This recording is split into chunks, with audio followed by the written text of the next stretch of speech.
अस्सलाम वालेकुम दोस्तों, मेरा नाम है अली उमर से रमेश की तरह मौजूद है दाऊद और आप देख रहे हैं जिस वक्त क्रिकेट लवर अली शो को कैसे देखना बनता है। दूसरे लोग से बात करने जा रहे हैं, बात करेंगे जाए आपके साथ टॉप न्यूज का सेगमेंट आपसे शेयर करेंगे। नंबर 1 पे आप लोग से बात करने जा रहे हैं, जो हमारे पास अपडेट आ रही है वो आ रही है जी क्रिकेट के लिए एक नया फॉर्मेट जो मुतारिफ कराने जा रहे हैं। अब ये क्या पता क्रिकेट की माँ बहनी एक ना कर दे, टेस्ट एंड T20 फॉर्मेट है, क्या कहानी है वो आपको बताएंगे। बात करेंगे जिसके बाद हमारे पास अपडेट आ रही है वो आ रही है पिचेस को लेकर अपडेट आ रही है, कैसी विकेटें जो है बनने जा रही हैं आपकी T20 के लिए, वो कुछ सामने आगे उस पर बात करेंगे। बाबर और नसीम शाह की एंट्री होने जा रही है T20 में, इस पर गुफ्तगू करेंगे। क्या सलमान अली आगा मजीद कैप्टन रहेंगे, क्योंकि इंडियन मीडिया में बड़ा गज वज के इसके ऊपर जो है बात हो रही है, वो क्या स्टोरी है वो भी आपको बताएंगे। तो अगर आपने हमारे चैनल पर पहली बार आए चैनल को अभी सब्सक्राइब करें, साथ ही बेल आइकन ना भूलिएगा। बात का खास करते हैं नमोन खबर के साथ जो हमारे पास आ रही है। तो भाईजान आज पूरा दिन जिस खबर ने जो है वो आप कह लें कि हवा बनाए रखा इसमें क्रिकेट की दुनिया में, वो था जी नया फॉर्मेट जिसका नाम ये दे रहे हैं टेस्ट एंड T20 फॉर्मेट, जिसके मुताबिक जो है वो 80 ओवर का ये मैच होगा और खेला इस तरह से जाएगा कि एक ही दिन में जो ये 80 ओवर डाले जाएंगे और एक टीम पहले 20 ओवर खेलेगी, फिर दूसरी टीम 20 ओवर खेलेगी, फिर जिसने पहले बैटिंग की होगी वो फिर आगे 20 ओवर खेलेगी, फिर आखिरी टीम जो है दोबारा 20 ओवर खेलेगी, मतलब वही सेकंड जो टीम है। तो दाऊद साहब ये क्या मिक्सचर बना रहे हैं, क्या खिचड़ियां बना रहे हैं। क्रिकेट में तो पहले ही बड़े फॉर्मेट है, ODI पहले है, T20 पहले है, टेस्ट है, फिर एक T10 है जिसको शुक्र अभी तक किसी ने रिकॉग्नाइज नहीं किया ऑफिशियल तौर पर, वो तो अभी टुल्ले मारी गेम है, टाइम भी नहीं लेती और बस यूं करके खत्म होती है। समझ आती क्या? तो हाँ बिल्कुल समझ भी नहीं आती। तो ये क्या कबाड़ आ रहा है। देखें, अब टेस्ट T20 ये फॉर्मेट का नाम है और इसको ऑफिशियली तौर पर इंट्रोड्यूस करवाया जा रहा है। एक्चुअली जो ODI क्रिकेट है, काफी हलकों में ये बातें चलती थी कि ODI में मजा नहीं आता, ODI में मजा नहीं आता। तो एक्चुअली ODI को ये रिफॉर्म करने के लिए ये टेस्ट T20 का फॉर्मेट इंट्रोड्यूस करवाया जा रहा है। और अगर ये फॉर्मेट अच्छी तरह चल पड़ा तो कहीं ना कहीं शायद एक टाइम बाद ODI फॉर्मेट को स्क्रैप भी किया जा सकता है और इसको आगे आप कह लो कि हाइप मिल जाएगी। टेस्ट T20 इसका नाम है। कहीं ना कहीं अगर आप देखो ODI को खत्म करके लेकिन T20 की तर्ज पे खेला जाएगा कि अट्रैक्शन आपको T20 की मिलेगी और जो रूल्स अप्लाई होंगे वो टेस्ट क्रिकेट के होंगे। अब इसका जो ब्रेन चाइल्ड है वो इंडिया के आपको पता है कि गौरव बाहिरवानी है, जो इसके CEO और फाउंडर हैं और उन्होंने ये रूल्स बनाए हैं। मैं आपको फिर बता दूं, गौरव बाहिरवानी, इन्होंने 4 क्रिकेटिंग बंदे हैं, लेजेंड्स हैं, उनके साथ मिलकर काम किया। AB डिविलियर हो गए, बिल्कुल, AB डिविलियर्स है, मैथ्यू हेडन है, सर क्लिफ लॉयड है और हरभजन सिंह को भी साथ रखा है और उनकी मुशावरत के साथ इस फॉर्मेट को रखा गया। मैं जल्दी जल्दी आपको इसके रूल्स बताता हूं कि किस तरह से इसकी इंप्लीमेंटेशन होगी। पहले तो आपको बता दिया जाएगा कि ये टेस्ट की तरह इसके अंदर 4 इनिंग्स होंगी, लेकिन ऐसा नहीं है कि पूरा पूरा 1 दिन 2 दिन 3 दिन 4 दिन 5 दिन चलेगा। एक ही दिन में फैसला होगा ODI की तरह। अब होगा ये कि पहले टॉस होगा, T20 फॉर्मेट में ये खेला जाना है क्योंकि एक टीम पहले बैटिंग करेगी, पहली इनिंग होगी वो T20 में होगी, वो जितने भी रन बनाएगी, फिर सेकंड टीम बैटिंग करेगी, वो सेकंड इनिंग में रन बनाएगी। अब जो भी टीम की लीड आगे चली जाएगी, जिससे ज्यादा रन बनाया होगा, फिर जब दोबारा टीम बैटिंग करेगी तो उसके पास वो पीछे वाले टारगेट जितने रन होंगे वो उसके पास होंगे, टेस्ट की तरह लीड होगी उसके पास, और फिर आखिरी टीम चेस करेगी। लेकिन जो डिफरेंट चीज है इसमें वो ये है कि अच्छा, पहले तो यह है कि इसमें तमाम तरह के जो रिजल्ट है वो पॉसिबल है, हार जीत, ड्रॉ और टाई। अब ड्रॉ का जो बताया गया वो बड़ा ही बचकाना सा बताया गया, वो बड़ी अजीब सी चीज है। ड्रॉ इस तरह से होगा कि अगर जो चेजिंग टीम है जो आखिरी इनिंग खेल रही होगी 4th इनिंग में, अगर वो अपने पूरे 20 ओवर में 5 खिलाड़ियों से ज्यादा आउट नहीं होने देती, बॉलिंग टीम 6 आउट नहीं करती, सिर्फ 5 ही आउट करती है और वो चेस नहीं कर पाती टीम, यानी कि फॉर एग्जांपल 150 रन चेस करना है 20 ओवर में, तो वो टीम थोड़ा टुक टुक टुक टुक करके उसको लगता है यार ये मुझसे चेस तो नहीं होगा, मतलब उनकी 4 विकेटें गिर गई हैं, वो 5वीं विकेट पे ये प्लान कर लेते हैं कि भाई अब हमारे पास अगर 5 ओवर रहते हैं ना और रन 50 रहता है, हम हिटर नहीं मारेंगे, हम ड्रॉ ही करते हैं। हाँ, नहीं 5 आउट हो सकते हैं, 6 नहीं आउट होना चाहिए। कह रहा हूं ना, मतलब वो 5 तक बस कहेंगे बस हमने एक आउट भी हो गया ना, बस हमने मजीद 30 बॉलें रोक ली तो हम ड्रॉ। मतलब मैंने एग्जांपल गलत दे दी 150 की, मतलब आप समझो कि एक टारगेट दे दिया 220 का, वही ना वही 220 का। अब दूसरी टीम को लग रहा है यार ये 220 तो बनता ही नहीं है मुझसे, ये तो मैं बना ही नहीं सकता। शुरू से तो नहीं लगेगा, मतलब ये होगा कि उनका 100 बन गया, फिर उसके बाद उनको लगा कि यार अब विकेट्स हमारे इन हैंड, बहुत सारी टीमें होती हैं उनके पहले 2 आउट होते हैं, 10 पे तो समझ आ जाता है कि वो ट्राई नहीं करेंगे और जब ऑप्शन हो आपके पास ड्रॉ का तो उसके बाद आप टुक टुक टुक टुक करते रहो और 20 ओवर में बेशक का 50-60 रन बना दो तो ये मैच ड्रॉ हो जाएगा। फिर इसमें फॉलो ऑन वाला हिसाब भी रखा हुआ है कि अगर पहली टीम ने एक बोर्ड पे अच्छा टोटल बना दिया, फॉर एग्जांपल 200 बना दिया, और दूसरी टीम जल्दी आउट होगी, मिनिमम 75 रन की अगर उसको शिकस्त हो रही होती है, जैसे T20 में आप कहते हो हार हो रही है, तो वो अगर T20 में वो 75 रन उसके कम रहे तो जो सेकंड वाली टीम होगी वो इंश्योर कर सकती है कि भाई तुम फॉलो ऑन पे आ जाओ, दोबारा अपने 20 ओवर खेलने के लिए आ जाओ। इसी तरह 4 ओवर का इसमें पावर प्ले रखा जाएगा। ओवर्स की तादाद वही रखी गई है कि मिनिमम जो एक इनिंग में बॉलर 4 ओवर ही कर सकेगा वही है कि 5 बॉलर ही बॉल डाल सकते हैं, यानी कि 4 ओवर अगर डालना चाहें। वो वाले रूल उसी तरह से इंप्लीमेंट किए गए हैं। लेकिन ये थोड़ी सी बचकाना कुछ रूल्स हैं। जाहिर है अभी तो ये जो गौरव की मैंने बात किया वो है, और जो आपको मैथ्यू हेडन और एबी डिविलियर्स, हरभजन वगैरह के नाम बताए हैं, अभी इन्हीं के साथ ये रूल्स फॉलो किए हैं। अगर ये, और अभी जो खेला जाएगा फॉर्मेट, ये 2026 में खेला जाएगा और जूनियर लेवल पे खेला जाएगा। 13 साल से 19 साल तक के जो यंगस्टर हैं ये उन पे पहले इंप्लीमेंट किया जाएगा। लेकिन हां, अगर ये इंटरनेशनली आईसीसी इसको रिकॉग्नाइज करती है या अगर क्रिकेट बोर्ड को रिकॉग्नाइज करेगा तो मुझे लगता है कि इसमें रूल्स में रद्दोबदल होने की जरूरत है। ये जो ड्रॉ वाली चीज है ना, ये बिल्कुल समझ नहीं आती। ये बड़ी अजीब सी चीज है। इसी ने टेस्ट क्रिकेट को डाउन किया था। जो लोगों को इंटरेस्ट टेस्ट क्रिकेट से कम है ना, स्पेशली एशिया वाली साइड से, वो इसीलिए कम है कि जो लोग कहते हैं 4 दिन मैच होता रहे और आखिरी दिन आके मैच ड्रॉ हो जाए। और T20 और ODI में आपको पता है कि ड्रॉ की पॉसिबिलिटी ना होने के बराबर है, बहुत कम ही होती है ड्रॉ की पॉसिबिलिटी। इस वजह से इस रूल को मैं मैं एक चीज क्लियर कर दूं, नहीं, टेस्ट क्रिकेट में जो ड्रॉ है वो एक फिर भी एक डिफरेंट चीज है, क्योंकि 5 दिन की चीज है। लेकिन एक बात नहीं, मैं अभी एक मिनट बताता हूं, आपकी बात को आगे लेके लोग रिजल्ट को ज्यादा नहीं, वो बात ठीक है, वो बात ठीक है। लेकिन एक बड़ी जो इंपॉर्टेंट सवाल है ना, अभी आपने कहा कि टेस्ट में ड्रॉ होती हैं। टेस्ट में ड्रॉ करना फिर भी मुश्किल है, लेकिन अब आप मुझे एक बात का जवाब दो, ये जो 20 ओवर में ड्रॉ करना है तो हर मैच ड्रॉ शुरू हो जाएगा। टेस्ट में इतने मैच ड्रॉ नहीं हो, रोकना तो आसान है, बॉलिंग बहुत आसान है। जैसे ही किसी के 30 पे 4 आउट हो गए वो मैच ड्रॉ है, क्योंकि वो आगे खेलेगा ही नहीं। वो टुक 20 ओवर तो खेलना आसान है ना। टेस्ट मैच तो आपको पूरा दिन बचाना पड़ता है। ये क्या 12-13 ओवर तो रोकना बड़ा आसान काम है, कोई भी रोक देगा 12-13 ओवर। मुझे लगता है कि ये जो ODI के पीछे आईसीसी काफी अरसे से पड़ा हुआ है ना, कि हम किसी तरीके से ODI को जो है वो खत्म करके किसी नए फॉर्मेट में लाएं, ये गलत चीज है। इंटरेस्ट लोगों का वर्ल्ड कप आता जाता है ना, 2023 हमने देखा था कि लोग किस तरह से ODIs देख, 27 में भी आएगा, लोग हाई पकड़ लेंगे। बाकी इसमें अगर टाई वाला सीन ये रखा गया कि अगर तो टाई हो गया, यानी कि दोनों इनिंग्स का जो स्कोर है एट द एंड वो बराबर हो गया, जिसका चांस को काफी कम रहेगा, तो फिर वो सुपर ओवर होगा। सुपर ओवर का नाम रखा जाएगा सुपर सेशन, और उसमें एक ओवर दोनों को दिया जाएगा।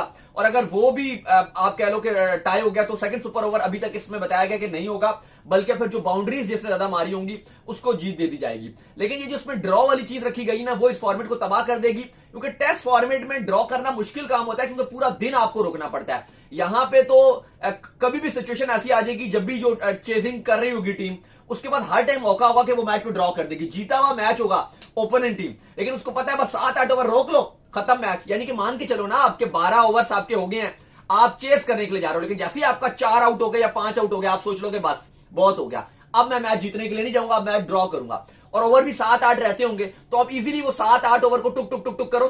7 ओवर टुक करना आसान है, एज कंपेरिजन टेस्ट में पूरे सेशन रोकना वो मुश्किल काम है। तो ये काफी सारे लूप होल्स हैं, लेकिन अभी तक इसको, ये जो गौरव हैं और ये बाकी जो क्रिकेटर्स हैं, इनको मिलाकर इस फॉर्मेट को इंट्रोड्यूस करवाया जा रहा है।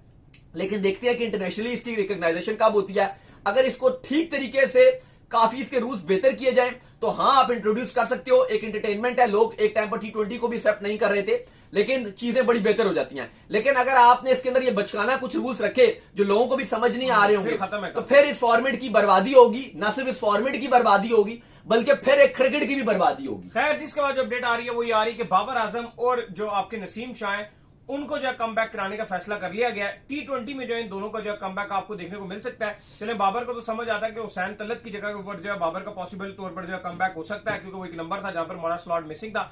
नसीम शाह का, दाऊद साहब, मेरा आपसे ये सवाल है कि उनको तो बाहर इसलिए लेकर गए थे कि 4 ओवर में जो उनका बॉल स्विंग हो रहा होता है वही काबू नहीं आता उनसे 4 ओवर के में एग्जैक्टली लाइन नहीं समझ आती, लाइन ही उनको नहीं समझ आती। वो ODI में फिर भी जो अपनी लाइन अच्छी पकड़ लेते हैं, तो उन्होंने ऐसा क्या किया जो कि वो T20 में कमबैक कर रहे हैं? देखो, नसीम शाह के हवाले से इसलिए आज फैसला किया गया, जो अपडेट आई सिलेक्शन कमेटी के हवाले से, वो ये कि सिलेक्शन कमेटी ये कह रही थी कि जो शाहीन शाह अफरीदी और हारिस रऊफ हैं, उनको हम साउथ अफ्रीका के लिए आराम करेंगे। तो फिर सिलेक्शन कमेटी ने यह बोला कि हमें एक सीनियर खिलाड़ी भी चाहिए, क्योंकि साउथ अफ्रीका की टीम एक ऐसी टीम है जो एक टफ टीम है, एक T20 में एक बहुत चैलेंजिंग टीम है। इसी वजह से पिचेस भी आपको मैं आगे जाके बताएंगे कि पाकिस्तान स्पिन विकेट्स बना रहा है। इस वजह से यह फैसला किया गया कि फिर हारिस रऊफ और शाहीन को अगर आराम करवाया जा रहा है। हारिस रऊफ की परफॉर्मेंस लगातार खराब चल रही है, बड़े मैचेस में वो क्लिंच मूवमेंट पे चोक करवा जाते हैं। शाहीन लगातार आपके खेल रहे हैं, तो उनको आराम करवाया जा रहा है। तो सिलेक्शन कमेटी ने सोचा कि नसीम शाह को दोबारा कम बैक करवाया जाए। नसीम शाह ने लास्ट टाइम वाइट बॉल में जो रिप्रेजेंटेशन की थी पाकिस्तान टीम की, वो 2024 में अगेंस्ट ऑस्ट्रेलिया जब पाकिस्तान का दौरा था वहां पे T20 वो खेले थे। राउत साहब ये आपके जो पीसीबी है ना, स्पेशली अगर आप बात करो पाकिस्तान क्रिकेट की, बॉलर्स में पाकिस्तान क्रिकेट बिल्कुल भी समझ नहीं आ रहा। किसी भी बॉलर को पाकिस्तान क्रिकेट बोर्ड संभाल के नहीं रख रहा। स्पेशली अगर आप आकिफ जावेद की बात कर लो, जिसमें न्यूजीलैंड में टूर में वो था, थोड़ी सी लाइन लेंथ उससे नहीं समझ रही थी, लेकिन हाईएस्ट विकेट टेकर था पाकिस्तान की तरफ से वो न्यूजीलैंड टूर के ऊपर भी। उसके बाद वो कहां गया किसी को नहीं पता। मैं कल परसों उसकी एक वीडियो देख रहा था, वो अपने गांव में टेनिस खेल रहा था, टेनिस में बॉलिंग कर रहा था। मतलब इतनी अच्छी वो शाहिन शाह अफरीदी के लेवल की स्पीड से वो बॉलिंग कर रहा था। 150 प्लस बॉलें उसने जो वो डाली हुई हैं, लेकिन उसको भी संभाला नहीं गया। अब जो खबर तो यह है कि एक तो आपका नसीम शाह को एंट्री मिल रही है। बाबर आजम के हवाले से जो बड़ी अपडेट है, आज की बड़ी डेवलपमेंट है, कल हमने आपको बड़ी खुलकर आपको डिटेल बताई थी कि बाबर आजम के लिए गेम ऑन है ना उनके लिए। कल तक की जो रिपोर्ट, कल जो अगर आपने हमारा शो देखा तो उसमें हमने पूरी तफसीलन बताया था बाबर आजम के हवाले से कि सिलेक्शन कमेटी उनका नाम आउट नहीं कर रही। कल सिलेक्शन कमेटी रिजवान का नाम आउट कर चुकी थी, लेकिन बाबर आजम के हवाले से डिवाइडेड थे, डिस्कशन हुई। ये बड़ी बात थी। कल हमने बार बार बता रहे थे कि यही बड़ी डेवलपमेंट है कि बाबर के नाम को लेकर बहस हो रही थी कल सिलेक्शन कमेटी में। जो कल मीटिंग रखी गई थी लाहौर में सिलेक्शन कमेटी की, उसमें सिलेक्शन कमेटी बाबर आजम के हवाले से लोग बात कर रहे थे। स्पेशली जो मुद्दा उठाया गया वो यही था कि बाबर आजम ने जो 167 पे पाकिस्तान ऑल आउट हुई थी, उसमें बाबर आजम ने एक अच्छी मैच्योर इनिंग 42 रन बनाए थे। तो हमें एक ऐसा प्लेयर चाहिए बाबर आजम जैसा। एक तो यह फैसला किया गया था। तो आज, लेकिन अभी वो ना आउट किया गया था ना इन किया गया था, कल की बात है। लेकिन आज जब सिलेक्शन कमेटी ने काफी हद तक बाबर आजम को ग्रीन सिग्नल दे दिया, और जब जो आपके कोच हैं उन्होंने भी कह दिया जी कि ठीक है बाबर आजम हमें मंजूर है, तो यह बड़ी खबर है कि बाबर आजम अपना कम बैक करने जा रहे हैं साउथ अफ्रीका के अगेंस्ट T20 में। इसलिए हम आपको कहते हैं कि जो डेवलपमेंट हो रही होती है दिन ब दिन की, वो हम आपके साथ शेयर करते हैं। तो आज की डेवलपमेंट यही है कि सिलेक्शन कमेटी ने ग्रीन सिग्नल दे दिया। अगले 3 दिन में आपका पाकिस्तान का स्क्वाड अनाउंस किया जा रहा है। अच्छा, इसके बाद एक और जो बड़ी डेवलपमेंट है वो ये है कि चूंकि आगे जाके हम आपको भी पूरी तफसील बताएंगे कि स्पिन विकेट क्योंकि पाकिस्तान क्यों बना रहा है, इस वजह से यह फैसला किया जा रहा है सिलेक्शन कमेटी और जो आपके कोच और कप्तान है वो भी इस एक पेज पर है कि 3 स्पिनर रखे जाएंगे, एक इजाफी स्पिनर अपने स्क्वाड में रखा जाएगा। अब वो कौन होगा, अब उसके ऊपर सिलेक्शन कमेटी अभी पहले बात करेगी अपने आपस में, फिर कप्तान कोच के साथ भी शेयर किया जाएगा। उसमें जो कंटेंडर हैं, एक तो वो आपके जो टेस्ट स्क्वाड का पार्ट है आसिफ अफरीदी, उनका नाम आ रहा है कि उनको हम T20 में डाल सकते हैं। फैसल अकरम को भी कंसीडर किया जा रहा है। तो ये भी एक अपडेट है। लेफ्ट आर्म जो ये आसिफ अफरीदी को अगर ये ले आते हैं, लोग कहेंगे यार इतनी उम्र में T20 में कम बैक करा रहे हैं, लेकिन आप श्रीलंका की कंडीशन को मद्देनजर रखते हुए अगर T20 वर्ल्ड कप के हवाले से ले आते हैं, मैं कहता हूं ये हुक्म का इक्का साबित नहीं, और वो विकेट टू विकेट बॉल डालते हैं, बॉल डालेगा, आपको विकेट्स लेके देगा वहां। बिल्कुल, तो ये एक अच्छा होगा। इसके अलावा जो सिलेक्शन कमेटी मोहम्मद हारिस की पुअर फॉर्म चल रही है, उसकी वजह से उस्मान खान को विकेट कीपिंग ग्लव्स में देखना चाह रही है। यह भी हो सकता है कि हारिस के साथ उस्मान खान को चांस दे दिया जाए, क्योंकि कप्तान और जो कोच हैं वो हारिस के हक में है। लेकिन जो आपके सिलेक्टर्स हैं वो मोहम्मद हारिस से बड़ा नाखुश नजर आ रहे हैं। इसलिए उस्मान खान को हमने देखा कि कैंप में भी वो बड़ा जोर लगाते हुए नजर आ रहे हैं। कल भी हमने देखा कि कैंप में वो प्रॉपर जो है वो कीपिंग भी करते हुए नजर आए, बैटिंग भी करते हुए नजर आए।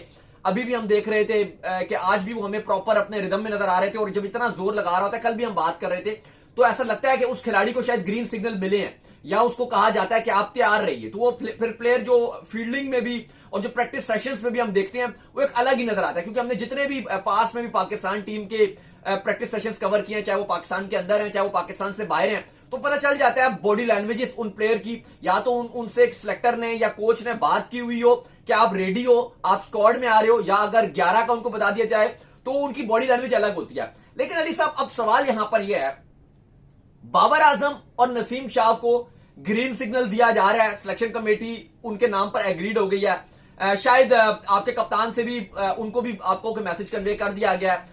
ऑलमोस्ट आप ये कह सकते हो कि बाबर आजम का नाम डन ही नजर आ रहा है, और आपके नसीम शाह भी आ रहे हैं।